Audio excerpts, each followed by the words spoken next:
Africa Content TV.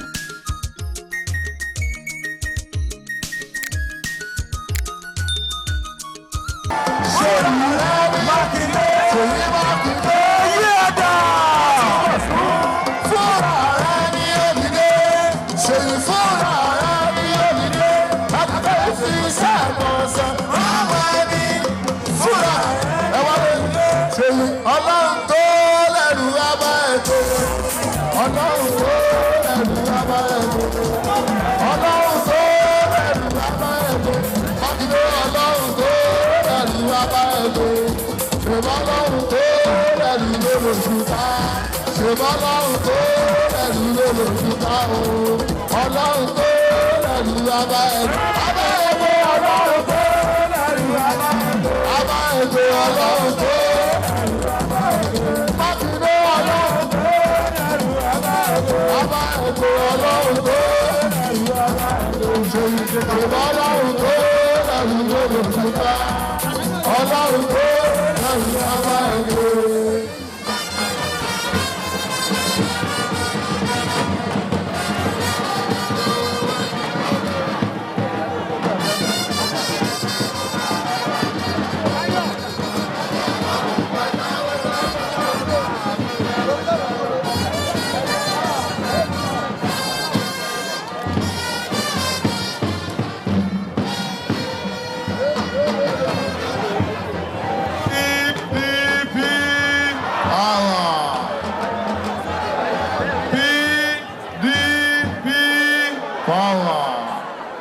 Power another. Power náà rèé. Mi ò rí power yìí dáadáa. Power another. Power náà rèé. Power lọ́tún. Power lókè.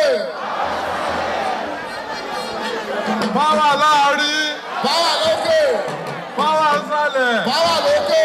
Power lọ́tún. Ó yá 1, 2, 3, 4, 5, 6, 7, 8. Ohun yìí ẹ̀wé kele síwájú. Ohun yìí ẹ̀dẹ́ sí ẹsẹ̀. Seyi Makinde láwa òfìfo afọ. Torí pé òun làwọn èèyàn ń fẹ́. Òjìjọba rẹ̀ fún tó. Ohun yìí ẹ̀wé kele síwájú. Ohun yìí ẹ̀dẹ́ sí ẹsẹ̀ yìí.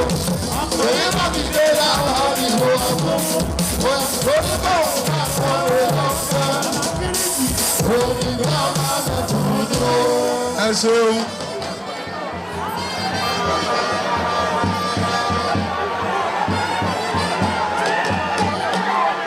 Ẹ ṣeun.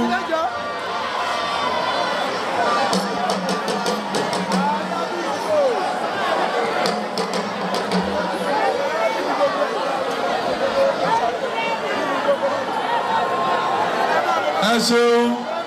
Ọ̀gá náà ṣe wo Adigun.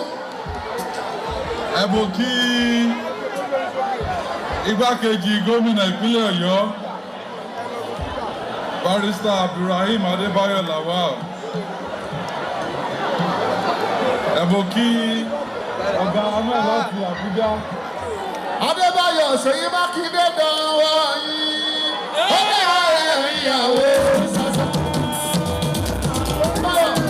Seyi Makinde dánwò yìí. Àjàwò gbọ́dọ̀ ní mọ́lòkò lẹ́sẹ̀. Ó bẹ̀rẹ̀ ìyàwó sàṣà. Táyé Kọ́rẹ́nsì. Àbáwò jẹun. Ẹ fún mi ní ìṣẹ́jú méjì. Ọ̀rọ̀ onípọ̀ lénìí. Ẹ ṣáà rí i pé òjò fẹ́ rọ̀, àbí bẹ́ẹ̀ ni àbí bẹ́ẹ̀ kọ́. Bẹ́ẹ̀ ni. Tẹ́ ẹ bá pe omi tuntun, kí lè expect? Òjò náà ní.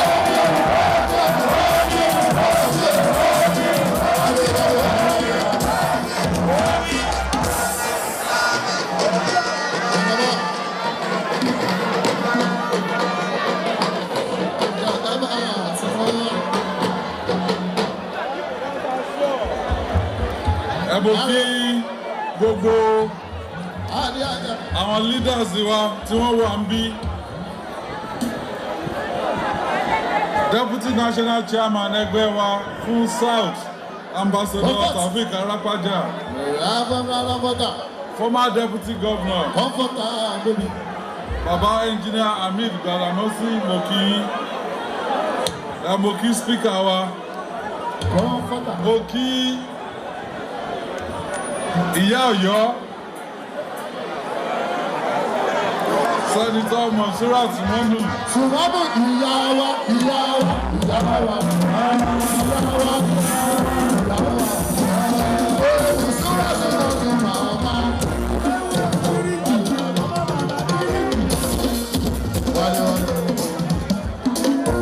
Gbogbo àwọn leaders wa, National Vice Chairman, Southwest, Southeast, àti gbogbo àwọn zonal escorts wa, mo kí ẹ̀yin state escorts wa náà, through chairman party, mo kí Bàbá Saka Balógun, mo kí Elder Wọlé Oyèlẹ́sẹ̀, mo kí Bàbá Ògúnládé, mo kí gbogbo ẹ̀yin adarí wa, gbogbo ẹ̀yin candidate wa náà, mo kí látorí Mọ́gàjí Tégbè, Chief Bisi Laka, Honorable Wálé Akínwọlé. Mo kí gbogbo ẹ̀yin tẹ́ wá darapọ̀ mọ́ wa. Ṣé rédíò tó ń rọ̀ yìí? Omi tuntun 2.0 omi òjò tó ń rọ̀ yìí. Ẹ ti ṣe Ọwọ́ rẹ̀ ló mú wá.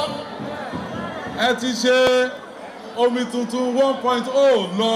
Eléyìí tẹ́ fẹ́ ṣe sí omi tuntun 2.0. Omi tuntun 2.0. Gbogbo kí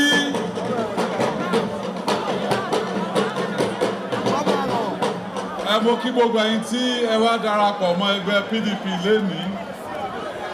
Mo fẹ́ kí àwọn leaders wọn máa bọ̀ lọ́dọ̀ mi, àwọn leaders tí wọ́n wá.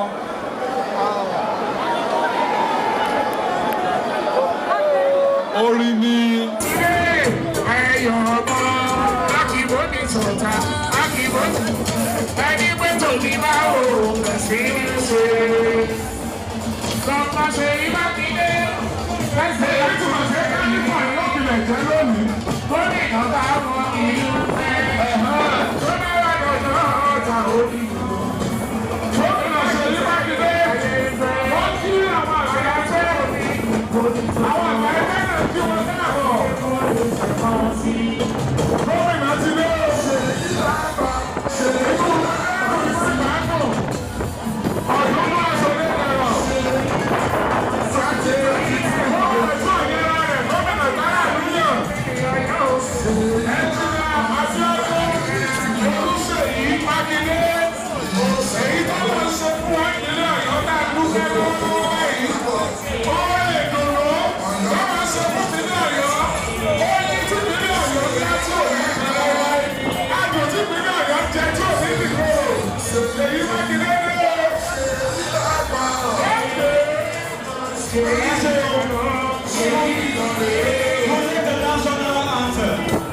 National anthem.